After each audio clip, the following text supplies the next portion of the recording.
पति बंदा महाराज जी।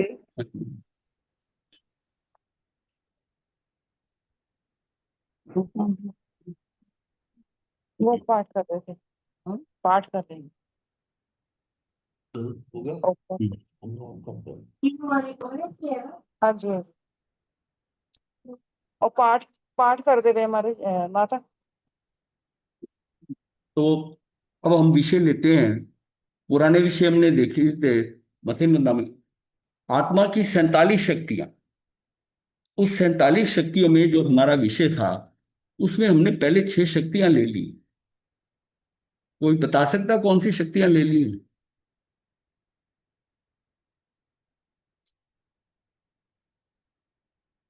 शांत।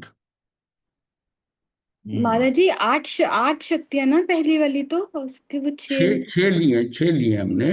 जी, वो जो ऋषि शक्ति, जीवी शक्ति कह रहे हो आप? हाँ, ये जो है 6, मतलब पहले शुरू में सबसे पहले जीवत्व शक्ति। अच्छा। जीवत्व शक्ति लिखी हमने। ये जो है फिर दृषि शक्ति ली है। चित्ती शक्ति, चित्ती शक्ति यानी कि जीवत्व आ जाना, चेतना का आ जाना, जीवत्व शक्ति, चित्ती शक्ति ली। उसके बाद में दृष्टि शक्ति ली है, ज्ञान की शक्ति ली है, और सुख की ली है, और वीर के लिए। तो इससे हमने 6 शक्तियां जो बहुत इंपॉर्टेंट है ये हमने ली आत्मा के साथ में। कि आत्मा को वो किस लिए हमने जाना था? कि आत्मा के लिए कि अपना, हमने कहा कि उपयोग अगर आत्मा में रहे तो हमारा निर्जरा और कर्म का बंध नहीं होता। इसका, हाँ, निर्जरा तो होती है। हाँ, नहीं, निर्जरा है, कर्म का बंध नहीं होता। मतलब निर्जरा होती है, कर्म का बंध नहीं होता। तो ये जो है इसका मतलब है कि उसको उसको उसकी इंपॉर्टेंस हमारे दिमाग में कैसे आए। तो हमेशा ये होता है कि जिसमें किसी की उत्कृष्टता होती है अगर वो हमें समझ में आ जाए तो हमारा ध्यान उधर ही जाता है। तो हम बाहर से हटे और अंदर जाएं। अंदर आत्मा में क्यों जाएं? क्या जाएं? तो आत्मा के पास है क्या? तो आत्मा के पास ये बताया कि ये जो भाव प्राण है हमारे 4, और जो जीव का और चेतना है, ये 6 बड़े इंपॉर्टेंट हैं। जिसमें हम 4 भाव प्राण क्या देते हैं? तो उसमें क्या है? दर्शन, ज्ञान, इसको सुख और वीर। ये जो आत्मा की जो शक्तियां हैं, इस शक्तियों के कार्य क्यों है? कि उसमें जीवत्व शक्ति है और चित्ती शक्ति है। जीवत्व शक्ति के मतलब वो हमेशा जीव रहेगा, और चेतना के कारण उसके अंदर वो जो उपयोग और चेतना जो है उसकी जो टेंशन जाती है। यानी कि वो ज्ञान और दर्शन को भी कैसे जानेगा? वो चेतना से जानेगा। ये चेतना के गुण से हम जानते हैं कि हमारा इस चेतना से कारण हमारा उपयोग जाता है। और उपयोग 2 तरह का है कि उसके अंदर वो उपयोग कैसा जा रहा है। ज्ञान पे जा रहा है कि दर्शन पे जा रहा है, सामान्य पे जा रहा है कि विशेष पे जा रहा है। जो विशेष पे जाता है वो ज्ञान हो जाता है, जो सामान्य पे जाता है जो कभी बदलता नहीं है। तो इसको समझने के लिए अगर सोने पे दृष्टि है तो वो दर्शन की है, और उसके आभूषण के आकार पर है वो हमारा विशेष है, वो हमारा ज्ञान। तो ये हमने जाना था कि इन 6 शक्ति में अब हमारा कि इसमें टोटल जो है शक्तियां तो अनंत हैं, लेकिन अभी 7 का ही, 47 का ही नामकरण हुआ हुआ है इसमें। तो हमने जो ऊपर की 6 करी हैं ऐसे ही अब नीचे की 6 करते हैं। हमने उस पैटर्न से सीखना है। अगर हम 47 शक्तियों को जानना चाहेंगे तो हमें कैसे याद रहेगा? अब जैसे ये 6 जो है जिस ढंग से हमने की है कि जीवत्व शक्ति, चित्ती शक्ति, दृष्टि शक्ति, ज्ञान की शक्ति, सुख और वीरी शक्ति, ये जो हम कर रहे हैं ये इससे हमें पता चलता है कि ये हमारी 6 पहली मोस्ट इंपॉर्टेंट, और जिसमें 4 को हमको भाव प्राण कहते हैं। अब एक्चुअल काम कहाँ से होता है? ये सारा जो ऑपरेशन होता है हम कहते हैं कि जीव स्वतंत्र है। एक जीव दूसरे जीव में कुछ कर नहीं सकता। जो कुछ होगा जीव में अपने कारण होगा। तो अपने कारण होगा तो किससे होगा? अपने कारण जीव कैसे करेगा? तो ये ना 6 जो है ना, 6 कारक हैं जो हम व्याकरण में, हिंदी व्याकरण में पढ़ते थे, उसके अनुसार ये 6 शक्तियां हैं। और एक लास्ट में मतलब 41 से लेकर जब हम चलते हैं तो 46 तक शक्तियां आती हैं। 41 से 46 तक 6 शक्तियां जो हैं, और उसके बाद लास्ट में एक आती है संबंध शक्ति। संबंध शक्ति जो होती है वो 47वीं है। तो उसको अब जो है कर्ता ने कर्म को करण से जो है, तो उसमें हम कहते हैं कि संप्रदान के लिए आपादान से और अधिकरण पर, ये जो है ये हमारी व्याकरण के हिसाब से वैसा ही है जैसा हमने हिंदी में पढ़ा हुआ है। ये एक्चुअल हर जीव के, हर परमाणु के, हर स्टेज के ऊपर पर्याय है। इसका अपने सबके षटकारक हैं।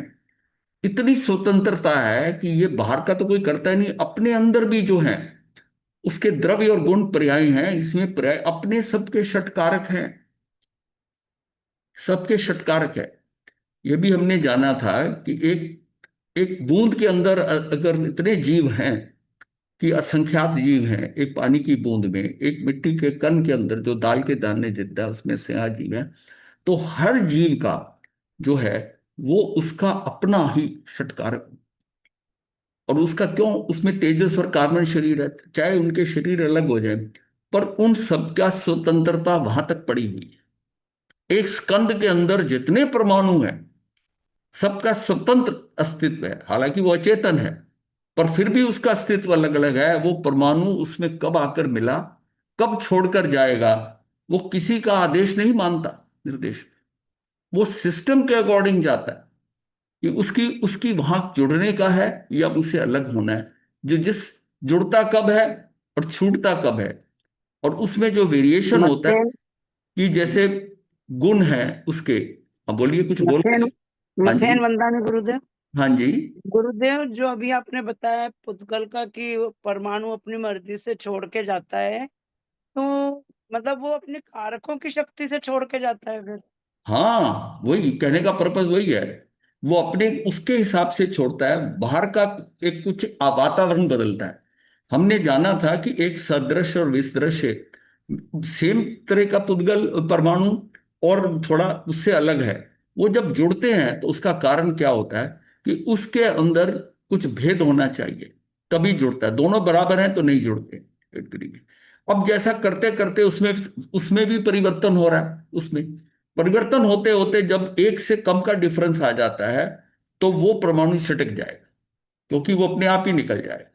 और एक या दो का डिफरेंस होता है, उसके हिसाब से वो आकर जुड़ जाएगा। तो कोई गाइड थोड़ी करता है चेतन को कि ये जुड़ रहा है ये नहीं जुड़ रहा हाँ किसी जी चीज। गुरुदेव, जो आपने स्पर्श गुण बताए थे, वो हाँ। एक ज्यादा और एक कम, वो वाला हाँ, ही ना? उसमें बिल्कुल वही। अब ये हमने देखना है कि हम बात कर रहे हैं स्वतंत्रता की, यहां तक की स्वतंत्रता है, जीव की बात रहने दो, पुद्गल भी जो है, पुद्गल भी है, वो कितना स्वतंत्र है। तो वो उस सिचुएशन में उसकी जैसे वहां बाहर का इन्वायरमेंटल चेंज होता है उसके अनुसार वो कार्य कर रहा है, लेकिन उसको कोई आदेश नहीं देता, और अपनी क्षमता से आ रहा है और अपनी क्षमता से जा रहा है। इसी तरह जीव के अंदर है।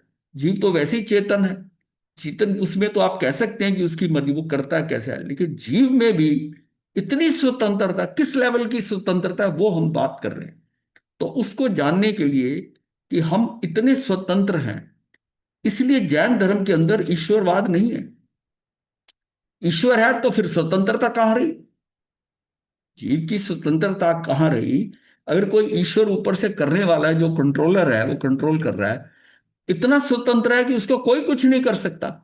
जो कुछ होना है उसका अपना होना है, अपने भावों से और अपने पूर्वकृत कर्मों के अनुसार सारा पैटर्न बदल रहा है। भाव हम क्या कर रहे हैं, भाव कैसे, हमारे भाव क्या कर रहे हैं, वो जितनी सर्जनात्मक जो सर्जन हो रहा है सृष्टि के अंदर, सर्जन हो रहा है वो उसके भावों का हो रहा है।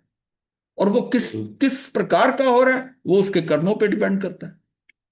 तो मतलब है कि जीव का अपने कर्म का, जो कर्म किए पूर्वकृत कर्म, और उसके आज वर्तमान में उसके भाव, उसी से ही बाहर की रचना हो रही है।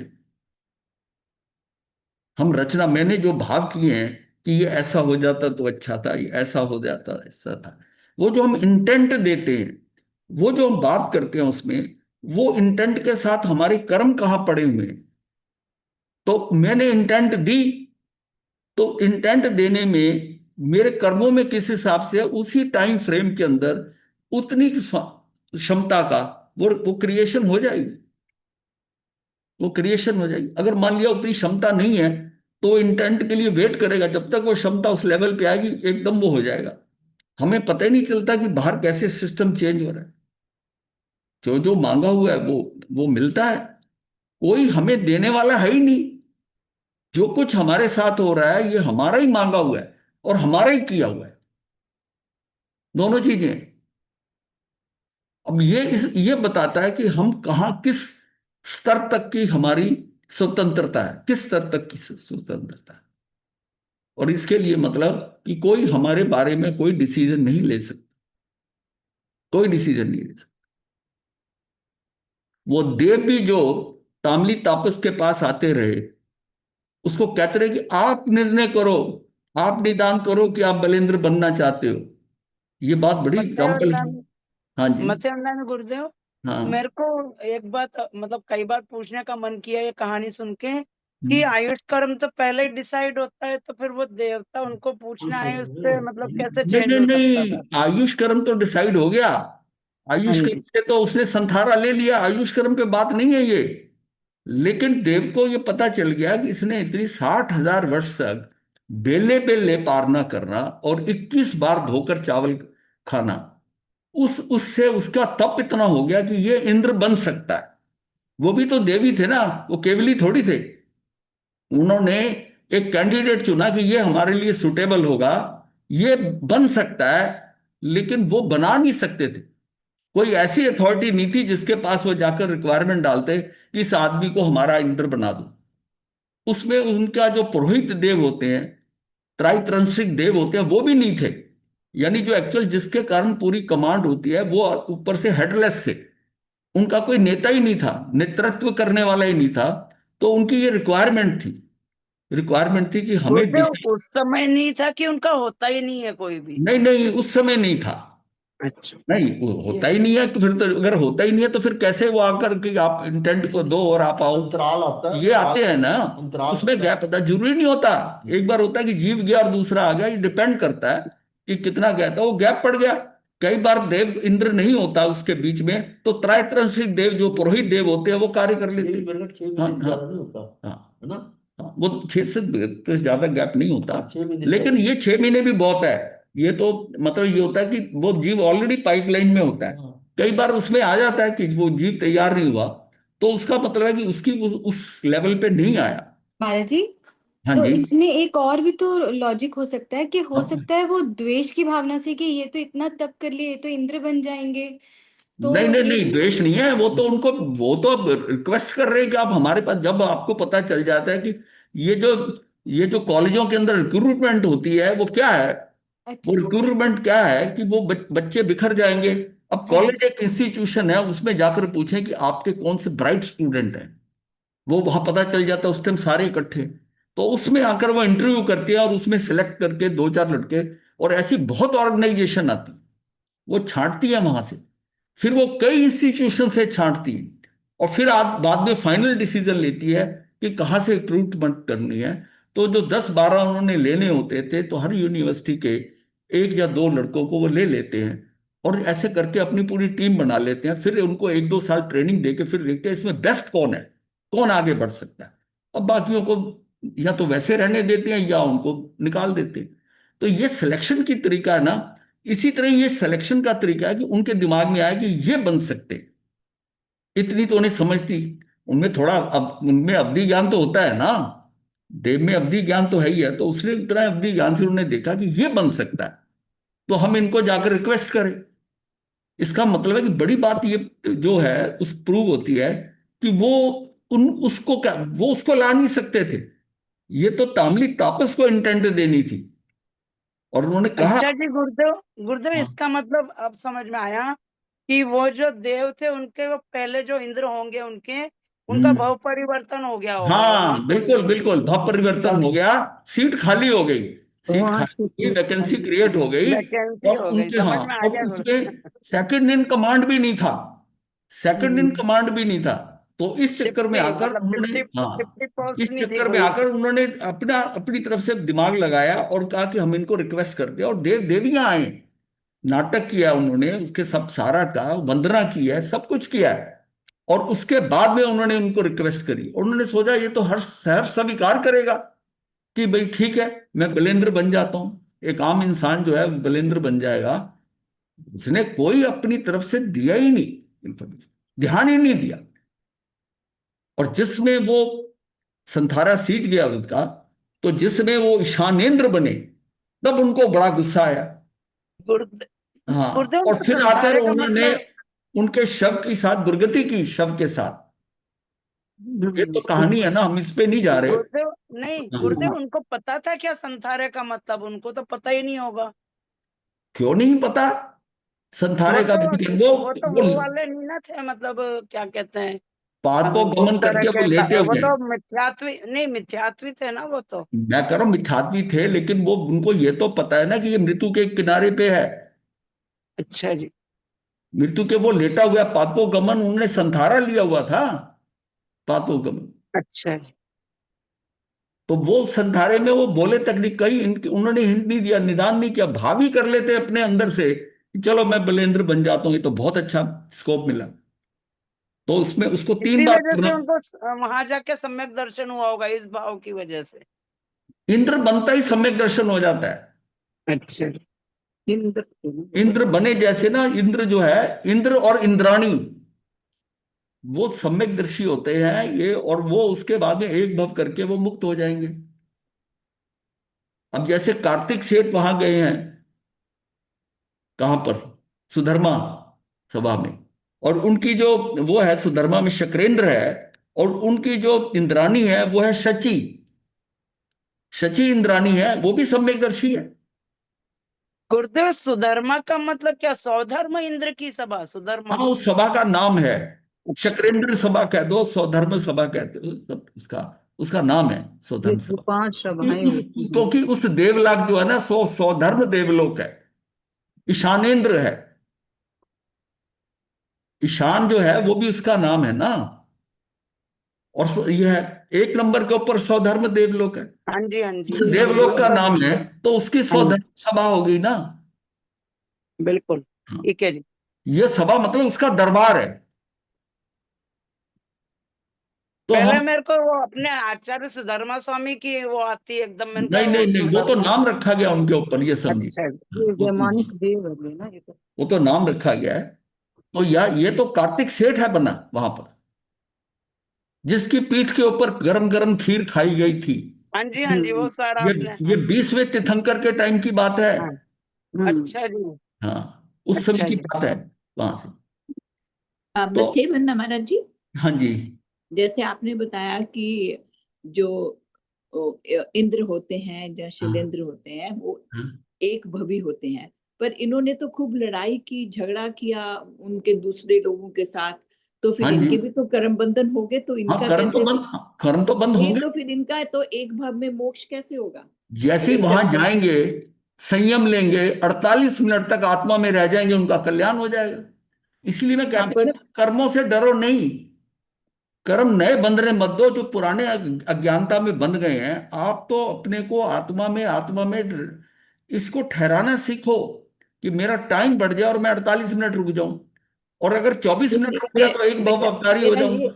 मेरा ये क्वेश्चन है कि वो जब शैलेंद्र बने तो उनको वो बहुत ज्ञानी थे, तो फिर उन्होंने इतनी उनके साथ लड़ाइयां क्यों की, झगड़े क्यों किए? मतलब कहानी में तो ऐसा ही है ना कि आपस में उनके बहुत झगड़े लड़ाइयां हुई, इन्होंने उनको बुरा मतलब किया। तो अगर वो इतने ज्ञानी होते हैं, नहीं, सम्यक किसको दर्शन, किसको बुरा किया? जो दूसरे वाले थे जो बुलंद जो उनको कहने आए थे, उनके साथ इनकी लड़ाइयां तो हुई थी ना? इनकी थोड़ी लड़ाई हुई है। युद्ध नहीं इन्होंने हुआ? तो, ये तो वहां पैदा होते इनको बताया गया, तो इनकी दृष्टि से, भ्रिकुटी से वो अग्नि नीचे जो है ना, वो तेजोलेशिया जैसा है, वो नीचे बलि चंचा जो नगरी, वो जलने लगी, और उन्होंने क्षमा मांग ली, उन्होंने छोड़ दिया। अच्छा, ठीक। वो ऐसा नहीं है। देखिए, जो कोई काम होता है ना, आपको ईर्ष्या के भाव से, क्षमा के भाव से, वो जैसा होना था हुआ उनके साथ। उन्होंने फिर जब घबरा गए वो, पहले तो उनको क्रोध आ गया था कि ये हमने इसने हमारी जो है विनती स्वीकार नहीं की, और ये जाके ईशान इंद्र बन गया, अपने आप को समझता क्या। उस टाइम उनको गुस्सा आ गया, वो वहां गए, उनको शव के साथ दुर्गति की। तो ईशान ईशान लोग के देव देख रहे थे, ये अभी पैदा हो रहे थे, इनके अभी टाइम, ये पैदा जैसे ही ये वहां से 48 मिनट बाद उठे शैया से, तो उन्होंने छूटते ही कहा कि वो जो नीचे बलि चंचा के देव और देवियां हैं, वो आपके शव को जो है मध्य लोक के अंदर उसकी दुर्गति कर उन्होंने की है। उसने कहा अच्छा, मतलब उसी मोमेंट पे, अभी वहीं पर खड़े हो, अभी अभिवादन हुआ है, और उसने उसी टाइम अपनी भ्रकुटी जानी, तो इतनी शक्ति होती है कि नीचे बलि चंचा जलने लगी।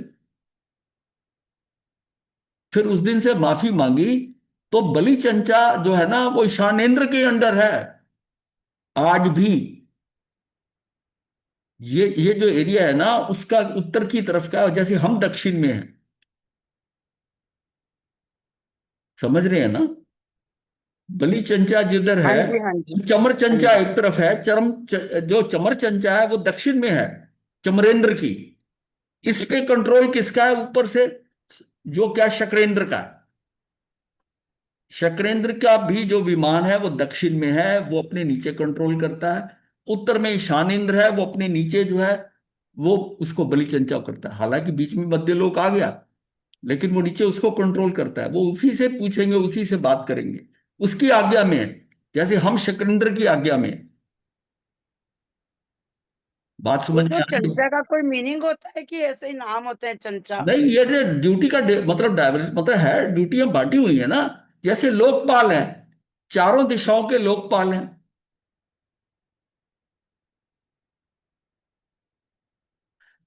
दिशा कुमारियां, दिशा ये सारी व्यवस्था है। 56 दिशा कुमारियां हैं, तो 56 में किस किस ऑर्डर में आएंगी, ये सारा सिस्टमेटिक है। नहीं पहले गुरुदेव, चंचा चंचा का मीनिंग पूछ रही थी, वो क्या होता नंबर है? चंचा नाम है उसका। अच्छा। हाँ, हाँ। वो बलि चंचा है, ये चमर चंचा राजधानी है चमरेंद्र की। मुझे लगता है आप वहां जाके आए हैं, आपको सब याद है। नहीं, जाके तो आए ही होंगे। पर आपको याद है ना, मतलब सब कुछ। ये जो है, इसको हम उस विषय से भटक जाएंगे नहीं तो। रीजन ये है कि हम क्या कह रहे थे कि कितनी स्वतंत्रता है, उस स्वतंत्रता की बात चल रही थी कि जीव कितना स्वतंत्र है। उसको अगर हम अपना जो इंटेंट है, अपनी जो सोच है, अपने कार्य करने की शैली है, इसको अगर हम कंट्रोल कर ले, हमारा कोई कुछ नहीं कर सकता। हम ये जो बहकर कर्म बांधते हैं, जैसे ही हमें ज्ञान आता है तो हम उसकी आलोचना करके क्षमा मांग लेते हैं। तो ये क्षमा मांगता है तो माफी होती है ना ये, तो हम उससे बच जाते हैं। इसका मतलब हमें ये तो पता चल गया ना कि भूल हुई है हमसे। ये बड़ा परफेक्ट सिस्टम है। जैसे यहां पर आदमी कहते हैं ना कि पार्डन मी, अब कोर्ट में जाकर कहते हैं कि पार्डन मी, और राजाओं के आगे तो कहते ठीक है, इसने क्षमा मांग ली, इसको निवृत्त कर दो। तो ये वैसे ही है कि क्षमा का भगवान ने अगर बताया है, आलोचना का बताया है, अतिक्रम प्रतिक्रमण ये सारा जो बताया है, कि आपका कहीं पर अतिक्रमण हो गया तो आपको रियलाइज हो गया ज्ञान से कि मेरे से भूल हो गई। अब उसकी आलोचना करके आलोचना कर लो, और अगर पश्चाताप किसी से ले लो या खुद ले लो, अगर इतने ज्ञानी हो तो उसको करके उसको आप नल्लीफाई कर सकते हो। लेकिन आपको ज्ञान होना चाहिए, ये हमारा रिस्पॉन्स लेवल डिलेड है। मैं वो लेवल आ जाए कि मेरे से गलती हो ही नहीं। अब इसका मतलब है कि उस टाइम बहकर गलती हो गई, उस समय बेहोशी के अंदर गलती हो गई, और उसके बाद में हमने एकदम रियलाइज हुआ कि यस, तो हम सेंसेस में आए। मैं विभाव से स्वभाव में आते ही मुझको पता चल गया कि मैंने यहां बोलना नहीं चाहिए था, मेरे से क्रोध मेरे से गलत हो गया। ये जो रिस्पॉन्स डिले टाइम है ना, ये आपके अपने ज्ञान के अनुसार होगा। जितना जितना हमारे अंदर उसकी क्षमता बढ़ती जाएगी, रिएक्शन की पावर जो है वो कम कम होती जाएगी, तो आप रिएक्शन करोगे ही नहीं। आप उस टाइम रिएक्शन करोगे ही नहीं। लेकिन अगर रिएक्शन हो गया तो उसके बाद आपको थोड़ी देर बाद रियलाइज हुआ कि ये तो मेरे से रिएक्शन हो गया, तब आप उसकी क्षमा मांग लेते हो कि मैं आगे से नहीं ऐसा होगा। तो ये एक टूल दिया गया हमको अपने बचाव का। लेकिन असली काम ये है कि मुझसे ये हो ही ना, मैं इतना विजिलेंट हो जाऊं, इतना सजग हो जाऊं, और जो भी काम करूं वो यत्न से करूं, तो फिर भूल का सवाल ही नहीं पैदा होता। भूल वहां होती है जहां यत्न से होता है। तो ये हमको भगवान ने एक टूल बता दिया कि आप उस काम की अगर गलत हो गया तो उसकी आलोचना करो, और उसका जो आपसे अतिक्रमण हुआ है उसका प्रतिक्रमण कर लो। बस ये बात है समझने की। मतलब ये सारा सिस्टम को समझना है अपने को। तो ये जो स्वतंत्रता की बात हो रही थी, वहां से हम चले थे कि जीव कितना स्वतंत्र है, ये स्वतंत्रता मुझे फील हो, मुझे अनुभव में ये इन सब जो कहानियां हैं, इसकी जितनी ये दृष्टांत दिए हुए हैं, जो शास्त्रों में आगमों में बताया गया, जो वास्तव में हुई है। मतलब ये तमिल, ये जो था ये बंगाल का थे। तामली तापस जो है मिदनापुर जगह है वेस्ट बंगाल में। वेस्ट बंगाल में यानी बिहार और बंगाल के बीच में, मतलब है तो बंगाल में ही। ये उस टाइम की बहुत अच्छी नगरी होती थी। ये जो था, ये वो उस जगह की बात है। ये अनार्य देश था मदीनापुर उस समय पर। गुरुदेव वो सम्मेद शिखर जी गए थे, ये रास्ते में आता है कहीं पे मदीनापुर? हाँ, ये आता है उसी उसी रूट के ऊपर आता है, कलकत्ता हावड़ा से पहले। ये बीच में मिदनापुर जिला है पूरा। और ये उस समय बहुत यहाँ फंक्शन होती, ये वहां का एक बहुत बड़ा शाहूकार था ताम्रलिप्त का। और उस समय जो आयु होती थी वो 84,000 वर्ष की होती थी। ये तब की बात है। तो 24,000 वर्ष तक वो ग्रस्त में रहा। और उसने जो संकल्प किया, एक ही रात में संकल्प किया और उससे वो बदला, और 60,000 वर्ष तक तप किया बेले बेले का। अब आप इमेजिन करिए कितना बड़ा तप था। ये इंद्र नहीं बनता तो क्या बनता। ये सारा जो था, ये उसका सम्यक तप नहीं था। सम्यक तप होता तो कहते हैं इतने तप के अंदर अगर देखा जाए तो 7-8 लोग मोक्ष प्राप्त कर सकते हैं। ये क्योंकि सम्यक तप नहीं था, ये बाल तप था। भाई एक टांग पे खड़ा होना, चावल 21 बार धो के खाने, सिर्फ बेले बेले साधना कर रहे हैं। ये सारा जो था, ये बाल तप गिना गया। और बाल तप के हिसाब से तो बहुत ज्यादा था, इसने बनी जाना था, ईशान इंद्र बन जाना। इस मतलब एक चीज को जो ऐसी आते दृष्टांत आते हैं ना, जो शास्त्रों में बताया गया, उससे कई चीजें निकालनी पड़ती हैं, उसमें बताया नहीं जाता। आपको समझना है इससे कि ये जो बात व्याख्या की गई है, उससे हम क्या निकाल सकते हैं। गुरुदेव ये जो 64 इंद्र होते हैं सारे ही मतलब सम्यकदर्शी होते हैं? ये जो है नहीं, ऐसा है 12-14 जो कैसे आप गिन रहे हैं बाद में। 64 इंद्र सुनते हैं ना भाई, श्लाका पुरुष में 64 इंद्र, पता नहीं ऐसे हाँ, 64 तो टोटल मिला के हैं। लेकिन सबका सबकी बात नहीं आ रही है। बात क्लियर है कि वैमानिक देव का जो इंद्र है ना, उसका तो क्लियर पड़ा हुआ है। बाकी मैं और चेक कर लूंगा, ऐसी कोई बात। ऐसे बते एट प्रेजेंट सारे ही बमी है। वो अलग बात है, पर यही होते ही है, ये बात वो पूछ रही है। सारे 64 के 64 होते ही हैं क्या? नहीं। तो हम तो यहां से फिर ये क्या हुआ कि ये षट इनका द्रव्य। देव इनका बाल तब था जी। हाँ जी। ये इनका बाल तब था। हाँ, ये बाल तप था। अच्छा। जम्मू दर्शन नहीं था। बाल तप इसको कहते हैं जब तक सम्यक दर्शन नहीं होकर नहीं हुआ है। अब ये हुआ कि केवल 21 बार धोखे खाने हैं, ये क्रिया में हाथ खड़े करके करना है, ये सारी बातें नहीं होती। क्रियाओं में पड़े हुए उन्होंने हैं। क्रिया की तरह पाला, क्रिया हाँ, की तरह पाला। ठीक है। वही बात है ना, आत्मा में तो रहना। क्वेश्चन तो यह है कि आत्मा में रहना है। वो हाँ रहा जी। आत्मा में रहे रहे होते तो 48 मिनट भी रहे होते तो वही केवल ज्ञान हो गया होता उस समय। हाँ हाँ। तो ये क्या है कि इसमें जिसमें अनंत गुण, ये जितने गुण हैं, तो ये अनंत गुना एक जीव द्रव्य में शक्तियां, अर्थात इतना विशाल गुणों शक्तियों का भंडार एक चैतन्य महापदार्थ है। इतना बड़ा होते हुए भी अमूर्तिक होने से इंद्रिय गम्य नहीं है। यानी कि आत्मा जो है एक चैतन्य का इतना बड़ा महापदार्थ कहा गया क्योंकि इसमें अनंत शक्ति है। और इतना बड़ा होते हुए भी अमूर्तिक होने से, अमूर्तिक है होने से इंद्रिय गम्य नहीं है, किंतु स्व अनुभव गम्य है। बात यहां आती है। जब तक हम इंद्रियों से कर रहे हैं, इंद्रियों से जान रहे हैं, ये सारा विषय पौद्गलिक फील्ड है। स्व अनुभव गम्य, मैं ही उसको देख सकता हूं। ये मेरा जो अनुभव होगा, स्व अनुभव गम्य, ये उसका सम्यक दर्शन होगा। सम्यक दर्शन कोई दे नहीं सकता, कोई संकेत देता नहीं है। सम्यक दर्शन मुझे ही पता है, मुझे ही होना है, और मुझे वो स्थिति का पता है। वो स्व अनुभव गम्य है जो उपयोग को अंतर्मुख करने से जानने में आता है। उपयोग अंदर जाएगा तो है ना। अब अंदर उपयोग जा ही नहीं। मैं 21 बार चावल धो लूं, ऐसे खड़ा हो जाऊं, ऐसे देख रहा हूं, तप कर रहा हूं, अतापना ले रहा हूं, ये कर रहा हूं, सारा बाहर का काम है, सारा बाहर का। जीव आत्मा अनंत शक्तियों का संग्रहालय है। अर्थात शक्तिमान आत्मा एक ऐसा द्रव्य है जिसमें कि जिसमें संख्या की अपेक्षा अनंत शक्तियां बताई हैं।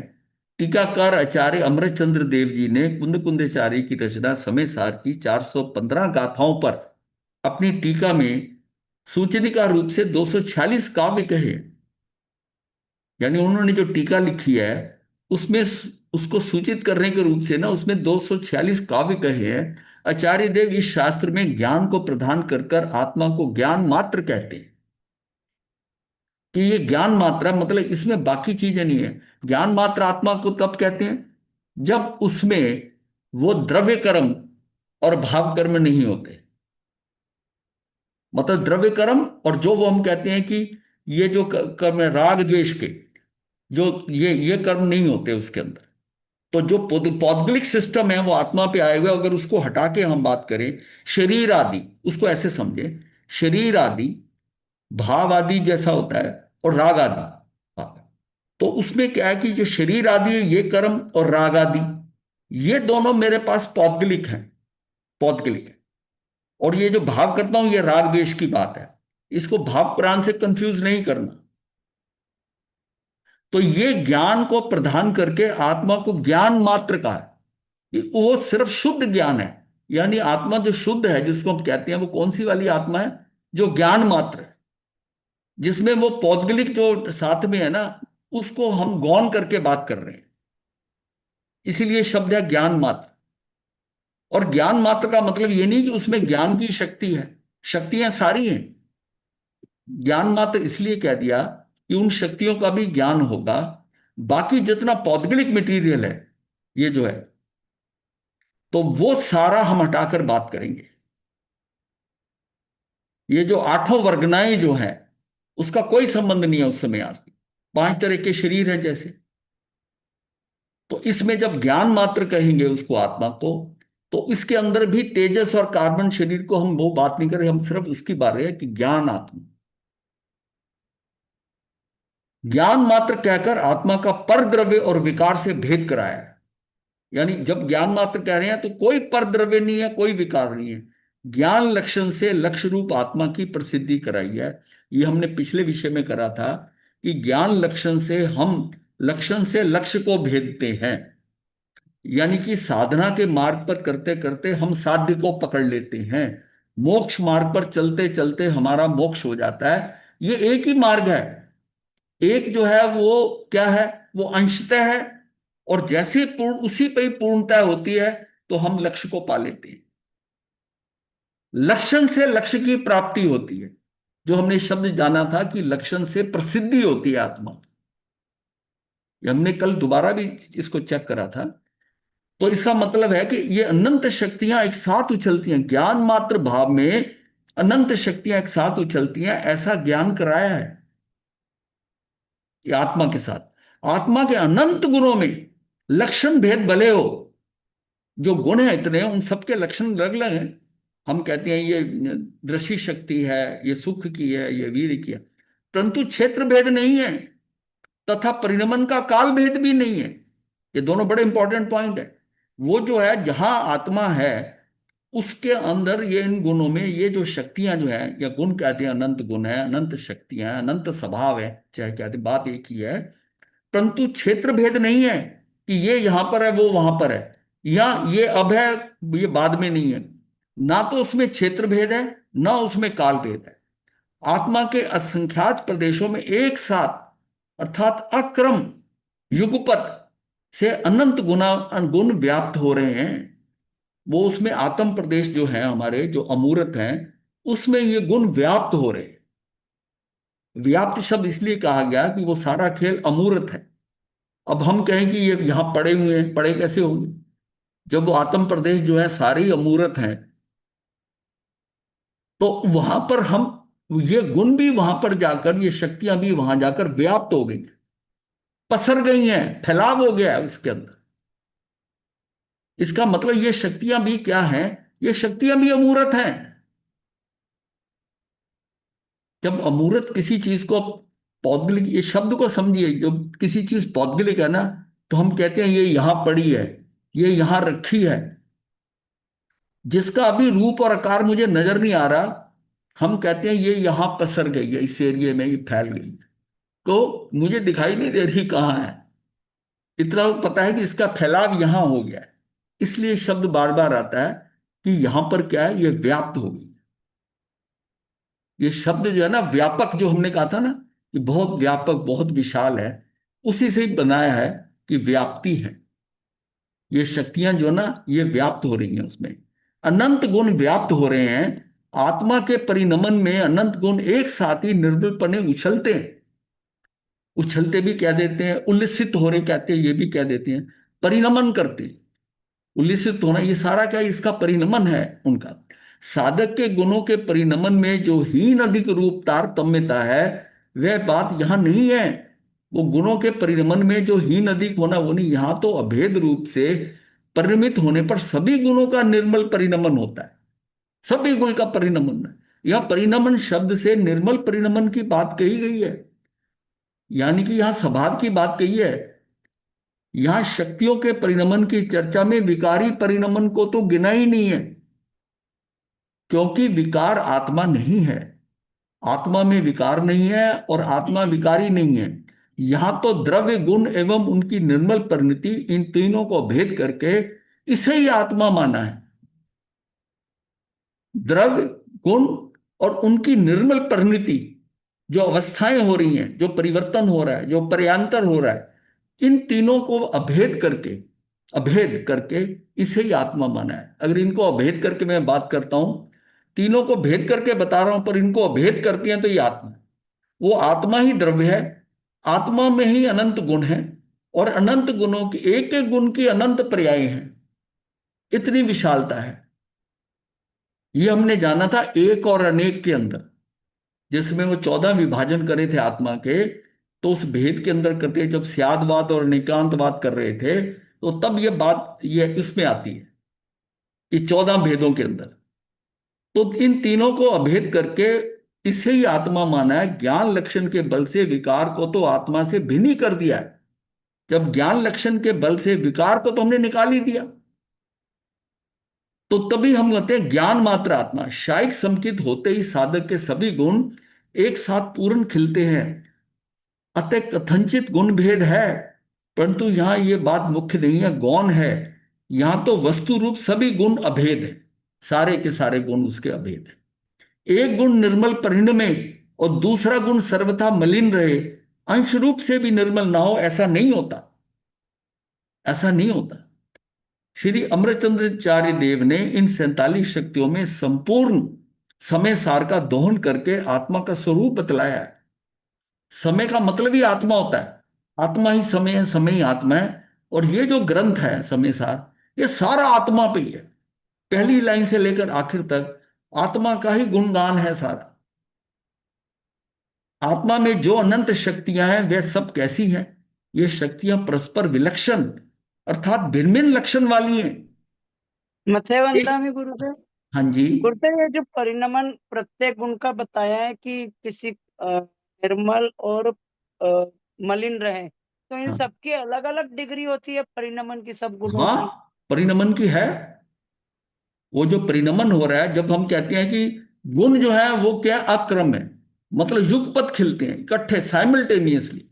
लेकिन वो उसमें जो गुण है खिले इकट्ठे, लेकिन उनकी जो पर्याय हैं वो तो अपने समय के अनुसार कौन सी कैसी है, प्रति समय सारे गुणों की अलग अलग है। और ये भी पर्याय भी अनंत है। गुण अनंत है, उनकी पर्याय अनंत है। वो पर्याय जैसे आत्मा ले, शुरू से लो निगोद से, वहां आत्मा है, उस समय उसमें गुण है, सारे गुण अनंत गुण है। उस अनंत गुणों की पर्याय है, वो पर्याय वहां पर चल रही है, करते करते वहां से बाहर आए, और वो पर्याय में अब बताए गए। और मुक्ति तक अगर भवी जीव है, उसके सारे गुणों की वो पर्याय ऑलरेडी हैं, कोई बीच में ऐड इन नहीं करी है। मतलब इतना विशाल स्कोप है इस आत्मा का, इतनी विशालता है कि वहां से जब से हम शुरू हुए हैं और जैसे अनंत भव अब तक कर चुके हैं और आगे पता नहीं कितने करने हैं, उन सब के अंदर वो पर्यायंत जो पर्याय प्रति समय होनी है वो ऑलरेडी है, वो है। सब कैसी है ये शक्तियां? परस्पर विलक्षण अर्थात भिन्न भिन्न लक्षण वाली हैं। ये भिन्न भिन्न लक्षण। अब ये क्या है कि फिर अगर सारा कुछ उसमें है तो मेरे हाथ में क्या है? तो मेरे हाथ में जो मेरी अपनी दृष्टि है, बाहर का जो सिस्टम है वो भी वही होगा अंदर के, पर मेरा पुरुषार्थ, मेरा उपयोग जो है वो मेरे कर्मों के अनुसार, मेरी अपनी स्थिति के अनुसार, मेरे अपने कषायों के अनुसार उसमें परिवर्तन आता जाएगा। मैं उसकी एग्जीक्यूशन में मेरा डिफरेंस आता जाएगा, वो मेरा पुरुषार्थ है। मैं ज्यादा ध्यान साधना करने लगा, वो ध्यान साधना करते हुए अब मेरा कंट्रोल, मेरी पर्याय वैसी हो जाएंगी। मेरी पर्याय तो वही रहेंगी लेकिन मेरा एक्शन बदल जाएगा उनके साथ। यही एक जो है ना, पुरुषार्थ ही एक कंट्रोल है मेरे पास। पुरुषार्थ एक कंट्रोल है और वो भी बंधा हुआ है। कहां बंधा हुआ है? शनिक उपादान में। एक ध्रुव उपादान है, एक शनिक उपादान है। ध्रुव उपादान का मतलब यह है कि केवल ज्ञान और केवल दर्शन जैसे, ये जो है मेरे अंदर केवल ज्ञान और सम्यक दर्शन दोनों शुरू से पड़े हैं आत्मा में। ये बाहर से नहीं मिलते हमको, केवल ज्ञान बाहर से नहीं आता, कोई देने वाला है ही नहीं बाहर, ये ऑलरेडी इनबिल्ट है, मेरे पास है। और लेकिन ये किस समय, किस काल में, किस क्षेत्र में, द्रव्य क्षेत्र काल भाव में कब ये जागृत हो और कब मैं प्राप्त करूंगा, ये डिपेंड कहां करता है? ये मेरे शनिक उपादान। वो कौन सा क्षण होगा, वो कौन सी पर्याय होगी जिस समय की वो पर्याय जो है ना वो वैसा एग्जीक्यूट कर जाएगी, वो पर पे जाने की बजाय स्वभाव पे आ जाएगी और उस समय सम्यक दर्शन हो जाएगा। मतलब ये सारा व्यवस्था में है, लेकिन मुझे पता नहीं है तो मैं व्यवस्था पे निर्भर नहीं रह सकता कि भाई जब होना होगा हो जाएगा।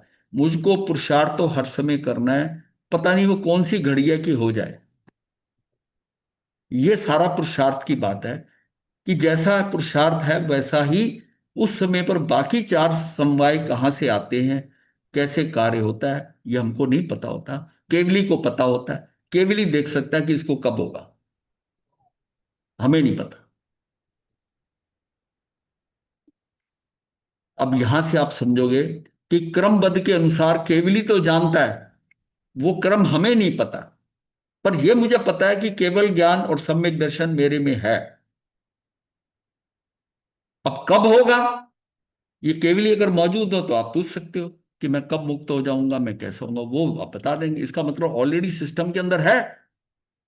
तो क्षणिक उपादान मैं नहीं देख सकता, मैं तो एक समय की पर्याय को, एक समय ही नहीं मेरे नोटिस में आता, मैं तो आंखें झपकता हूं तो असंख्यात समय निकल जाती।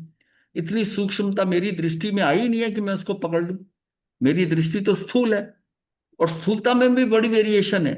जो जो हम धर्म के नजदीक आते हैं, जानते हैं, स्वाध्याय करते हैं, हम सूक्ष्म पकड़ने लग जाते हैं। पर जो सूक्ष्म हम कह रहे हैं ना, वो उनके हिसाब से, कैवलियों के हिसाब से वो स्थूल ही है। जो सूक्ष्म है उसका तो लेवल ही अलग है।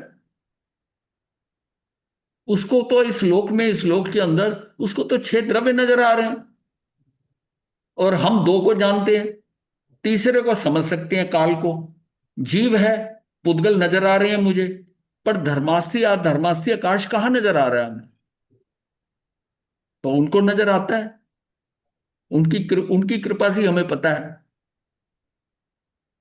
ये जो बाहर पोलार नजर आ रहा है, इसमें धर्मास्थी का है, अधर्मास्थी आई है, ये कैसे पता चलेगा?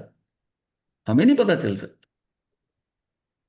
मैं तो पुद्गल देख सकता हूं, जीव को भी समझ सकता हूं स्वयं अनुभव से, और काल का भी हो सकता है कि टाइम जितना आ रहा है जा रहा है इसका भी पता चला। 3 का तो मैं पता है, बाकी 3 का तो मुझे पता ही नहीं है।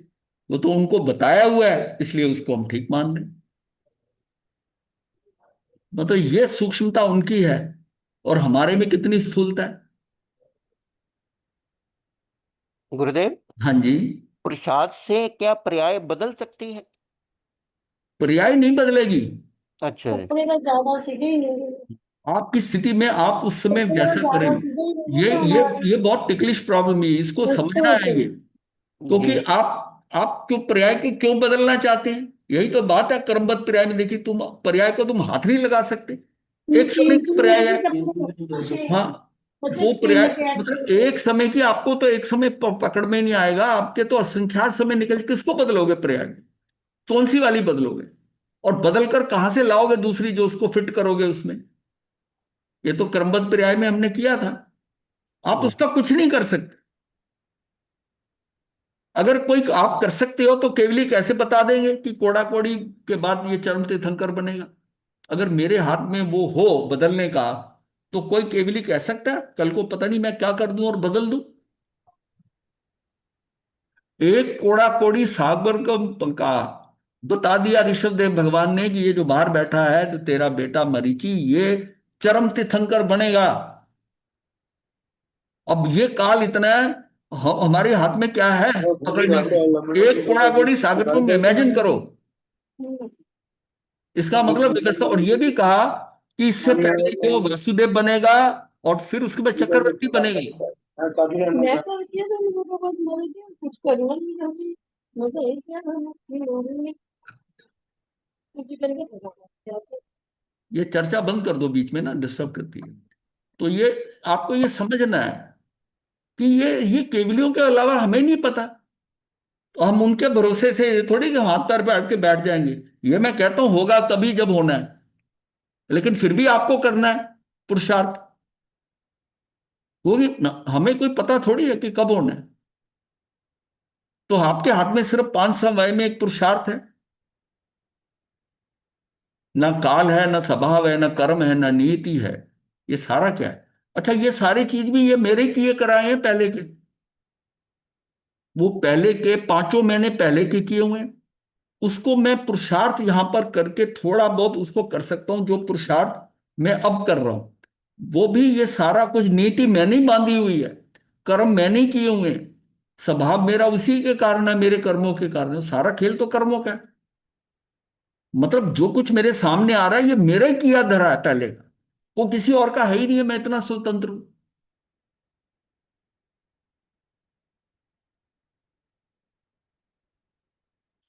आप जो अब बदलते हो ना, अपने भाव बदलते हो कि ऐसा कर देंगे। मुझे लगता है मैं भाव बदल रहा हूं। मैं कहता हूं ये भी सिस्टम में पड़ा है।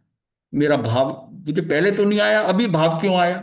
किसी चीज को देख के भाव उठा, मैंने उस पर इंटेंट दे दी, अब उसी हिसाब से हो गया। इसका मतलब वो बदलना था, मेरी इंटेंट भी वैसी होगी। मुझे कहीं पर जाना है और मेरे मन में ध्यान में नहीं है, एक मित्र आता है, वो कहता है चल चल चल चलना वहां, तुझे जाना चाहिए। अब वो जो इन्फॉर्मेशन आई है ना, उससे आप चले गए, वो बस उतना आपको गाइडेंस मिलती है। समझ में आया हीरालाल जी? या भी कंफ्यूजन है? नहीं, हाँ जी उमर साहब, ठीक है जी।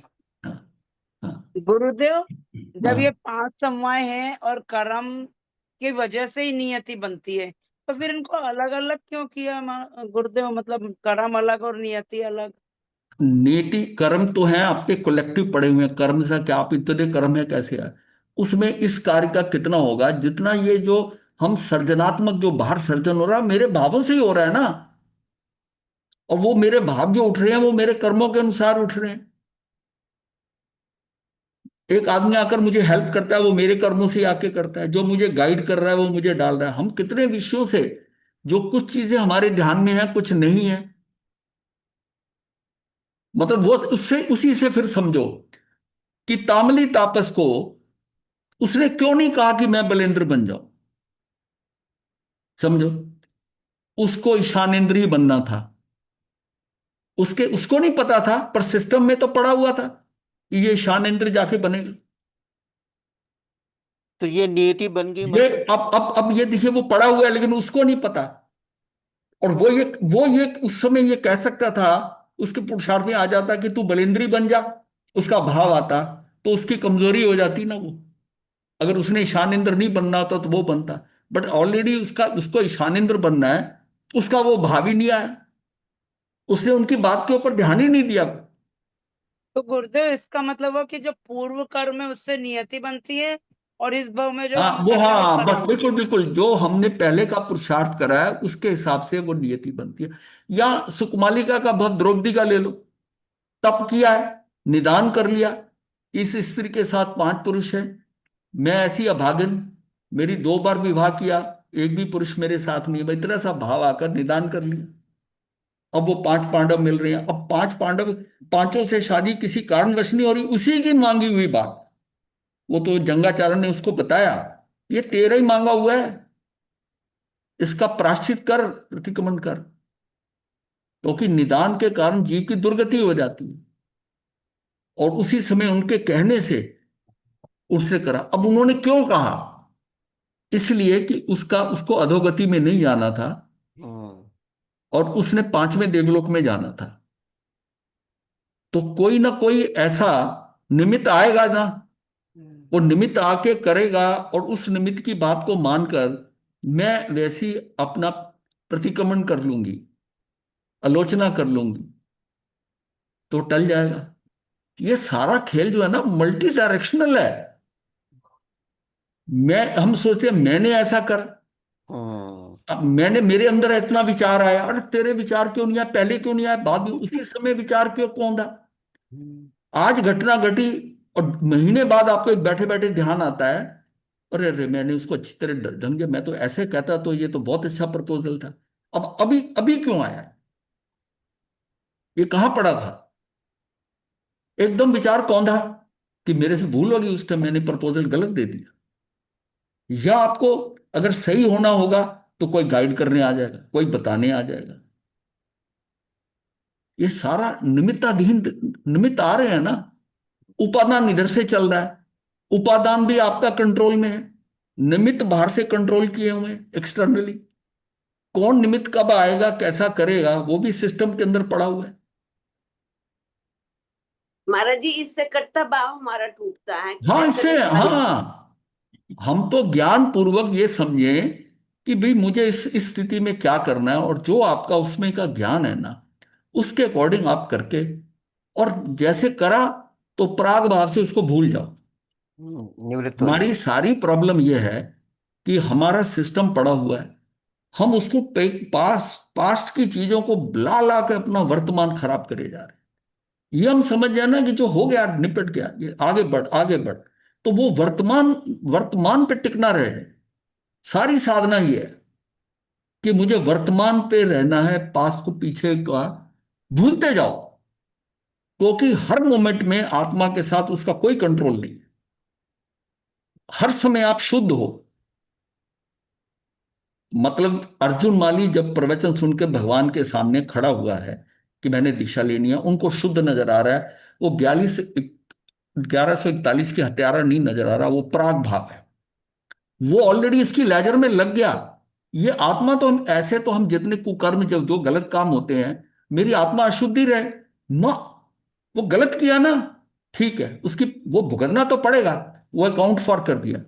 अब जीव शुद्ध है, द्रव्यते शुद्ध है, उस समय की पर्याय अशुद्ध थी, वो पर्याय गई, बात खत्म, रात गई और बात गई, अगला दिन सवेरा, नए नई दिशा से चलो। हम इस बात को नहीं समझ पा रहे कि हमारा हर दिन नवीन है, कल क्या हुआ, कल किसने क्या कहा, बीती तही बिसार दे, आगे की सुध ले, आगे की सुध ले हम।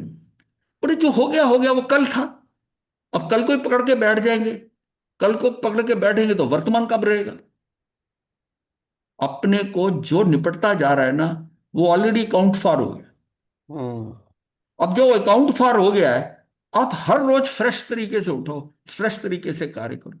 जब वो व्यक्ति सामने आए तो द्रव्य से देखो उसे, कल इसने मुझको गाली दी थी, कल इसने मेरा बुरा किया, इस भाव से देखोगे, अब भूत में चले गए, आपका फिर कर्म बंद हो जाएगा, राग और द्वेष हो। अब उसको लो, ये क्योंकि इसकी आत्मा शुद्ध है, कल इसकी पर्याय गलत थी, और वो गलत क्यों थी? मेरे कर्मों के कारण, इसने मेरे साथ बुरा व्यवहार किया, ये बुरा नहीं है, इसकी तो आत्मा इसकी शुद्ध है, और इसके होने के बाद मैं शुद्ध हूं। तो ये तो एक ऐसा सिस्टम हमें दिया गया कि मैं हमेशा ही शुद्ध हूं, सारे गलत काम करके ही शुद्ध हूं, जब कर रहा हूं अशुद्ध हूं, काम निपट गया अशुद्ध। अब जिस समय वो अर्जुन माली कहता मुझे दीक्षित कर दो, बाकी समझिए कि लोग अगर वहां है, वो कहते हैं अजीब है महावीर, कल तक खूनी था, हमारे लोगों को हत्या करा, उठा के साधु बना दिया। अब उनको समझ में नहीं आ रहा, भगवान को पता है कि ये शुद्ध आत्मा खड़ी है, इसको सम्यक दर्शन हो गया, शायद सम्यक दर्शन हो गया, एक प्रवचन से शायद हो गया। अब किसको खूनी कहोगे आप कि उसने एक प्रवचन सुना भगवान का? क्योंकि शनिक उपादान में वो काल पड़ा था कि इसको सम्यक दर्शन यहां होना है, और वहीं उसको सम्यक दर्शन, और जब सम्यक दर्शन शायक हो गया, उसको सारा चीज क्लियर की, उसने कहा मैं दीक्षा लेना चाहता हूं। और इस इतनी स्पीड के ऊपर कार्य किया कि 6 महीने में, तो 6 महीने के अंदर जो हो गया, तो आदमी के 11 साल की हत्या करी है, 6 महीने में चला गया, ऐसे कैसे होता है भाई? 1141 की कर्मों का ढेर अलग है, 48 मिनट रुकने के अंदर सारे भस्मीभूत हो जाते। टाइम तो 48 मिनट ही मिलना है।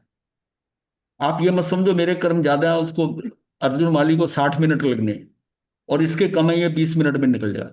साधना 48 मिनट की है, इसका मतलब उसका रिलेशन कर्मों से नहीं है, मुक्ति का रिलेशन कर्मों से नहीं है, संसार का रिलेशन कर्मों से। संसार में अकाउंट फॉर होगा कि एक एक कर्म का हिसाब से आपको जो संसार में मिलेगा ना, वो कर्मों से इधर उधर होके नहीं मिलेगा। लेकिन मुक्ति के लिए, मुक्ति के लिए कर्मों का ढेर एक तरफ है, तू अगर अपनी आत्मा में रुक जाता है 48 मिनट, तो उस ढेर का कोई वैल्यू नहीं, कितना भी मर्जी है, उसके लिए 48 मिनट या 60 मिनट नहीं होंगे। ये बड़ी क्लियर बात समझ लेनी चाहिए। हाँ मथेवन ना महाराज जी। हाँ जी। हाँ एक एक क्वेश्चन है जो इसके साथ रिलेटेड नहीं है, बहुत हाँ बोलिए, हाँ मतलब बोलिए मन बोलिए। में। हाँ ये अभी आपने बताया कि द्रौपदी 5वें देवलोक में है, हाँ लेकिन जो हमारे बुक्स हैं जिनमें हाँ 16 सतियां का नाम आता है, हाँ उनमें महासती द्रौपदी भी आता है। हाँ, लेकिन कोई बात नहीं। वो जो 16 सतियां हैं, तो हाँ वो उनको हम क्या गिने? उनको केवल ज्ञान नहीं हुआ? क्योंकि हाँ, चंद्रबाला नहीं नहीं हुआ उसमें। उसमें 16 की 16 में देखो, सारी केवल ज्ञान वाली नहीं है। तो केवल फिर ऐसा क्यों? केवल ज्ञान ऐसा वाली भी है, केवल ज्ञान हाँ वाली भी है, और जी, बाकी उससे। नहीं पर फिर ऐसा क्यों लिखा हुआ है उन्होंने? ये आपको किसने कह दिया ये वही द्रौपदी है? नहीं पर नहीं सीता नहीं, पर वर्णन नहीं तो किसी नहीं और द्रौपदी का नहीं तो नहीं, आता है। नाम द्रौपदी वही द्रौपदी है। ये नहीं नहीं क्यों क्यों महाराज जी, समझ रहे हो? ऐसा है कि हम इस बात को हम क्लियर करना चाहते हैं। चलो अगर और कोई द्रौपदी है तो देखो उसमें उनका 16 कोई का सतियां, वर्णन नहीं आता ना अपने 16 ग्रंथों सतियां में। हैं, वो जी कहाँ है, कैसे है, वो अलग बात है कि उन हाँ, साधु। वही समझने की कोशिश हाँ, करते वो हैं ना। उत्तर विमानों में चली गई, देवलोक में भी चली गई, और ठीक है। अब सीता जो है, सीता जी सितेंद्र बनी है, 12वें देवलोक में। कौशल्या सीता सारी हाँ हाँ, सती। तो उनका नाम भी है उसमें। हाँ, कौशल्या को केवल ज्ञान हो गया, कई को केवल ज्ञान हो गया। ये केवल ज्ञान की अलग है। लव कुश को केवल ज्ञान हो गया, लक्ष्मण नरक में है, रावण नरक में है। दमयंती को भी ये किया गया। अपने धर्म के अनुसार, इसको हम बाहरले धर्मों के साथ ऐसा नहीं कहते, क्योंकि फिर अलग हो जाता है। वो कहते हैं वो नरक, उनके लिए तो वो पूजनीय है। पूजनीय हमारे लिए भी है, क्योंकि अल्टीमेटली उन्होंने भी मुक्त होना है, और उन्होंने भी होना है। तो उसकी द्रव्य दृष्टि से उनकी आत्मा देख रहे हैं। उसी सीता के वो बच्चे बनेंगे, नौ भव। ये दोनों रावण और लक्ष्मण भाई भाई, कई भव तक भाई भाई बनेगा, 8 9 भव। फिर रावण जो है तीर्थंकर बन जाएंगे, सीता उस समय उनकी जो गंधर होगी, लक्ष्मण बाद में मुक्त होगा। ये सारा सिस्टम में पड़ा हुआ है, सारा व्यवस्थित है। और गुरुदेव नर्सल में तो एक बात समझ आती है कि आपने किसी इसमें को फंसना बिसार दो। नहीं, आपने इसकी हिस्ट्री हैं जी।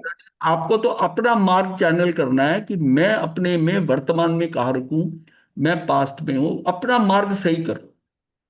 भाई मेरा मेरा कोर्स ऑफ एक्शन क्या हो? गृहस्थ में रहता है तो अपना डिसाइड कर ले, साधु बना हुआ है तो अपना डिसाइड कर ले। मुझे किसी से कुछ लेना देना नहीं। बहुत को मैं अपना कोशिश करूं कि मैं ज्यादा से ज्यादा वर्तमान में रहूं, ज्यादा से ज्यादा वर्तमान में रहूं। हैं जी गुरुदेव। हाँ जी। हैं जी गुरुदेव। मतलब नर्सल में तो मेरा एक बात क्लियर होती है कि जो कुछ भी बात हुई है उसको बिसार दो और नया हाँ, कर्म बंधन ना करो, बीती थी बस। बिसार दे, आगे की सुध ले। चलिए मंगल पाठ बस सुन लो, बस। बाद में बात करो। नमो अरिहंतान नमो सिद्धान नमो नमो वैध्यायान नमो लोय सब साधूनम चतारि मंगलम अरिहंता मंगलम सिद्धा मंगलम साधु मंगलम केवलीपनतो धम्मो मंगलम चतारि लोकोत्तमा अरिहंता लोकोत्तमा सिद्धा लोकोत्तमा साधु लोकोत्तमा केवलीपनतो धम्मो लोकोत्तमा चतारि शरणं पवित्यामि अरिहंते शरणं पवित्यामि सिद्धे शरणं पवित्यामि साहु शरणं पवित्यामि केवली पुनतं धम्मं शरणं पवित्यामि चारि शरण सुपर्ण मंगल कन सदा मठेन हाँ जी।